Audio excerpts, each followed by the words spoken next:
Nice to see you back at the studio again, and at the moment I'm working on a large version of a Carnival mask ready for the February-March window. The Carnival, if you think in Venice, is from the 8th until the 25th, and these masks actually came from Venice along with this one, which is a blank. I got this one as well from Barcelona, but it originally came from a shop in Venice. So these are just fabulous, along with all these lovely collar pieces, and of course the bells. You can hear how interactive they are, and this one is just beautiful with the feathers. And again, the bells are put on here, and they're actually on wires, so they really do dangle. So I'm taking inspiration from these and lots more that are on YouTube. So the mask itself, I have done a little video of how I've actually started this. But I started with a large piece of wire, which was recycled from the garden, and made the shape of the face. I then put along brow pieces, mouth pieces, and then did a centre structure down the middle with the wire to actually form this nose piece. And then it was a matter of building it up with chicken wire and structuring so that I got cheeks, and I got eye shapes and eye sockets, and the brow, to give it some form. Then it was covered in newspaper, like paper mache. Now I do my paper mache slightly different. If you think these pieces are quite large, what I do is I make sure that there isn't any straight edges. So I do make sure that I prepare all my paper first, but I actually make little cuts into my pieces, because then they actually go round when you're putting them on. And I use a household paintbrush with the glue, and I water down PVA glue, and it's fantastic. You can use wallpaper paste, but these days wallpaper paste has got like a fungicide in it. They've changed the recipe, so I tend to use watered down PVA, and then that's put on. And I did 2 coats of the newspaper on the one side and 2 coats on this side, and then I covered it in just plain this is newspaper print or printing paper, or you can use a very light wrapping paper, just to give it a really good soft surface to go over. Then I cut out the eyes, but in between I made sure it was really dry. You have to make sure it's dry. Then I made eye templates, and then literally cut the eyes out very carefully, because of course you've got to go through the chicken wire. Now I have done the other side because I want to actually paint this with gold, because it's going to be seen from the inside of the shop. So it will have hangers to actually hang it up either side, so that it will actually float in the window, along with all the other lovely spectacular things that I've got to put in, along with bright colourful quilts and things like that that are going in to actually give it a theme. The colours are going to be all of these lovely rich fuchsias, burgundies, high-end textile colours, so that it's really textured and really, you know, like this velvet here. You can see the velvet on here has been dyed in many different ways to give it an overall feel and makes it look really luxurious. And of course then the mask is going to be painted in the same colours, a lot with raised areas and the glitter and the gold, which is just fantastic. This gold here is almost like a golden one, so that will actually look fantastic in the window. So that's that. Now at the moment you can see there's a white coating of what looks like paint. It's gesso. Now I make my own gesso, and I make it with either a PVA, and this has got the talc bits. This has got PVA, acrylic and talc, or this one, which you can tell I've used a lot of, and this is the gesso, which is the emulsion PVA and plaster. Okay, and you just mix it up. I have got a recipe on the blog, if you have a look at the blog, but it is literally mixing it even measures of each, and then the water to actually get it to blend to the consistency. Now you can either have it so it's really lightweight, so that you're just giving it an overwash, or you can actually do it so that it's really thick, almost like polyfiller, so that you're actually, I still use a brush and then I coat that on, and again I do it layers, and you will always get little bubbles, and in between when it's nearly dry I tend to rub over, and then all those little bubbles come off. I make sure I've got a plastic sheet underneath, and then that goes on the plastic sheet, and just do that. And of course you can see I'm just literally rubbing the surface, and all those little tiny bubbles will all come off onto your sheet.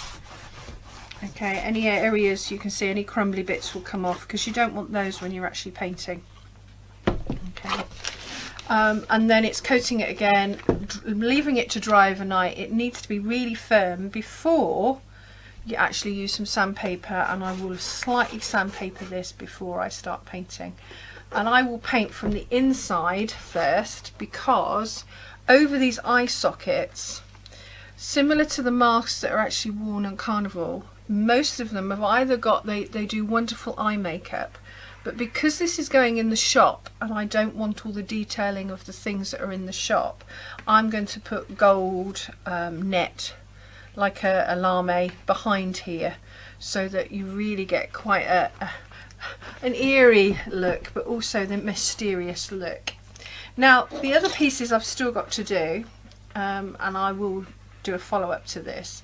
These pieces are going to be these bits. So I've formed a pattern, and I worked out the size of what I needed to actually fit on here, so that they can be either the bits that come out the top or the bits that come out from his side chin area.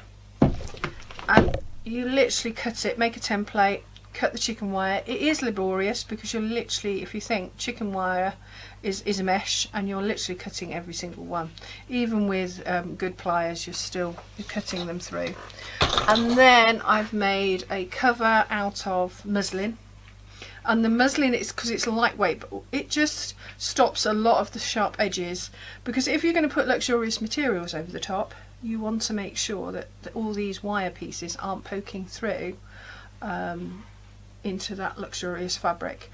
The fabric on the top is going to be quite thick, so you know, it's going to be your damasks and things like that, so, and your woven fabrics, so velvets. So it's, and I'm going to try and make them so that they're all different, and they've got some embroidery and things like that on them, so that they're quite detailed.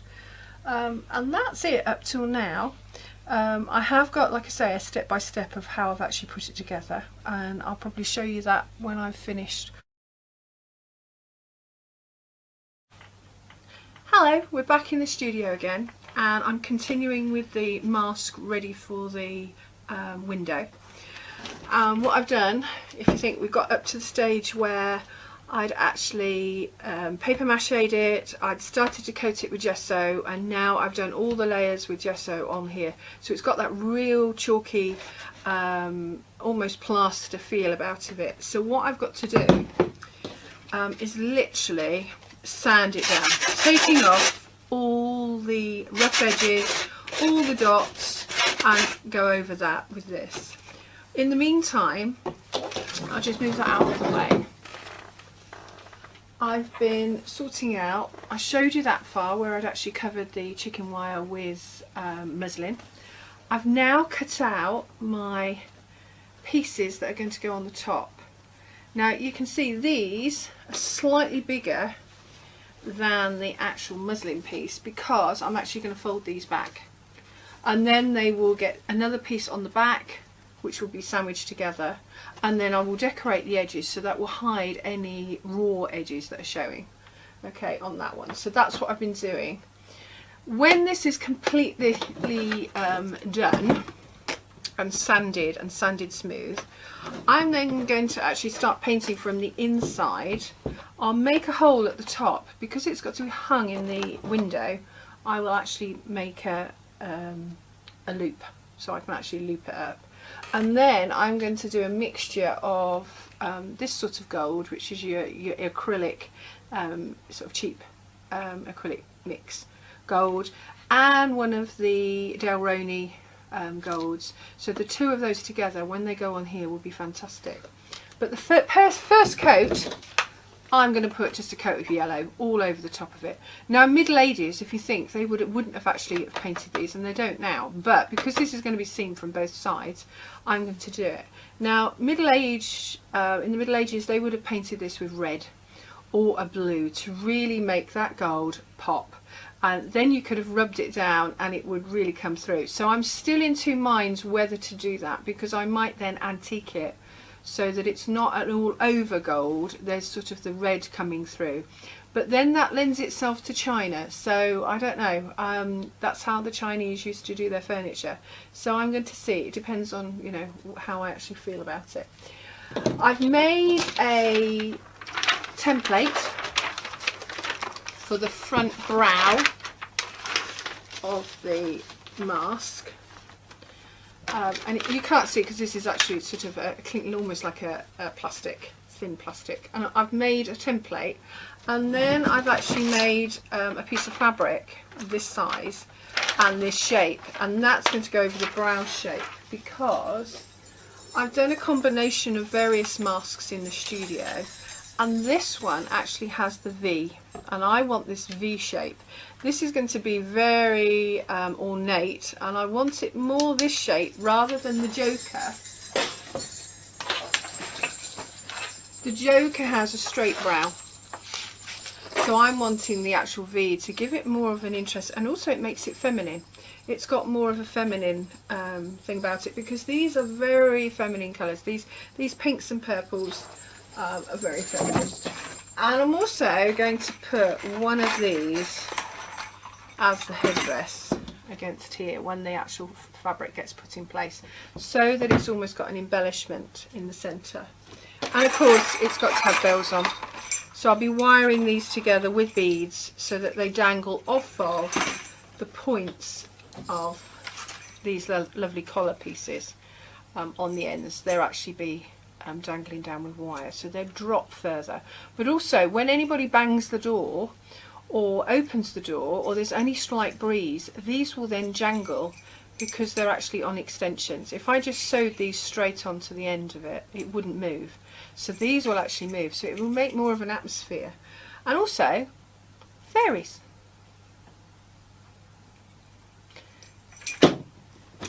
Some of you will find that a joke, others won't. Just for those that know what fairies mean in the studio, and I'll let you into a secret, it's because normally if I'm thinking about things, I will look off into the distance, and we have a bit of a laugh about that. Oh, Jane's off with the fairies. So which I mainly am when I'm thinking up all these different creations for the window. So I just thought I'd get you up to date to where I am at the moment. I'm going to sit here and sand this down for the next hour or so, and then I'll bring you back when I'm actually starting to paint, and there's the layers, and I'll show you whether I've decided to paint it yellow and then the gold, or whether I've actually gone for the red and then gone for the gold on top. Okay.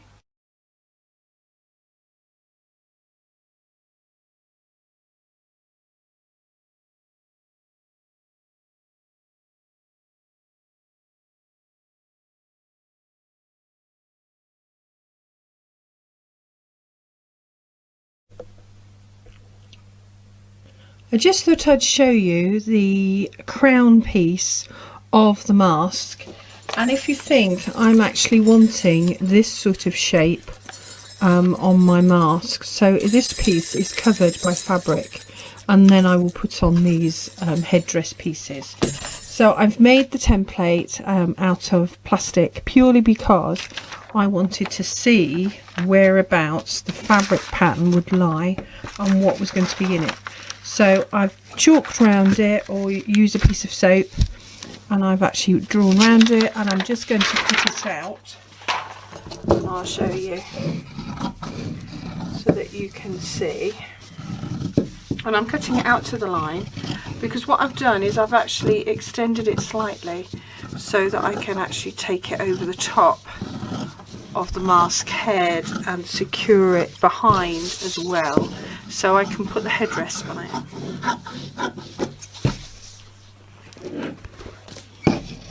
So I'll just get the mask. Here we go. So this is the mask. You can see there's the mask. It looks quite sinister, I think, at the moment, because it hasn't got its paintings and it hasn't got the mesh behind the eyes, and it does need its lips, because at the moment, of course, they're sealed. So this piece that I've just cut out with you will go up on this piece, and all the extra will go behind.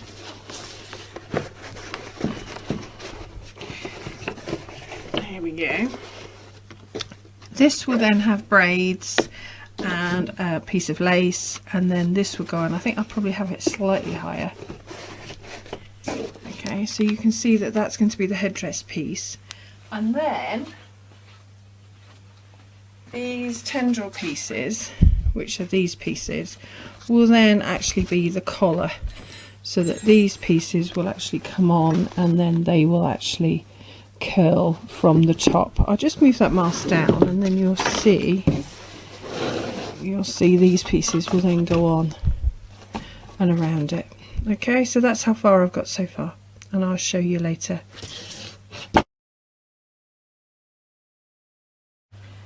These are the collar and the headdress for the carnival mask, and I've got this far, so you can see these ones have been covered back and front, whereas these two that are on the table are the last two to be done. And what I've done is I've covered the chicken wire with muslin, and then with the brocade, and then now I'm actually putting them on to the lining. This one's got brocade, and I've had to join these last two pieces together purely because obviously there wasn't enough brocade to do all the collar, and because it was given to me, it's, you know, you can't often find it again, so I'm literally joining up pieces, and I'll be doing that. So from now on, what I do is I literally use the hot glue gun and I glue this onto the front. This is the actual front of the collar, and what I'm going to do is glue all the way along, and then the braid goes on the top, and you can see how this is worked in here. It's literally covering the surface all along. So I glue one side and then I glue the other side. Then what happens, I've made a bell on a wire with a hoop, put a few beads so that it actually dangles, and it will actually then move when the air moves in the window. And then all I've done is glued a button onto the collar. This one's the collar, and then I've got another 5 pieces for the headdress, and you can see how they're starting to bend, and these will be fixed onto the mask.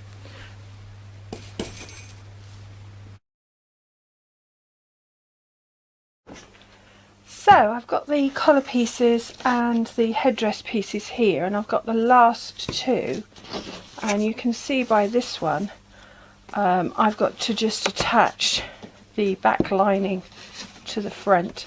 Now what I've done is I've covered the chicken wire in muslin, then I've glued on the brocade to that to actually make it the shape, and then this goes on top of the lining, and the lining gets folded over the top all the way along, glued both sides, and then the braid gets glued on the top of that to hide all the raw edges. So here, this is one of the collar pieces that I've finished, And you can see I've gone down both edges. This one just needs, because this is the end and this is the piece that is going to be actually attached to the mask. I've glued down both sides so it seals all the ends and hides all the pieces. And then I've made a wire with a bell and 2 gold beads on the end and sewn that onto the end of the collar pieces on the point, so that it rattles and makes a noise when it moves, or when, you know, when the wind comes into the window. And then these are buttons that I'm putting on each collar piece, and these are just glued on. I am going to get some filigree gold, and I will go round some of these pieces to really make them pop, especially things like this. And I may even find a jewel to go in those pieces so that they really stand out and they make it quite significant, you know, here where the things finish. So that's the actual collar and the pieces here, and you can see by the stack here, I've made them here ready to go.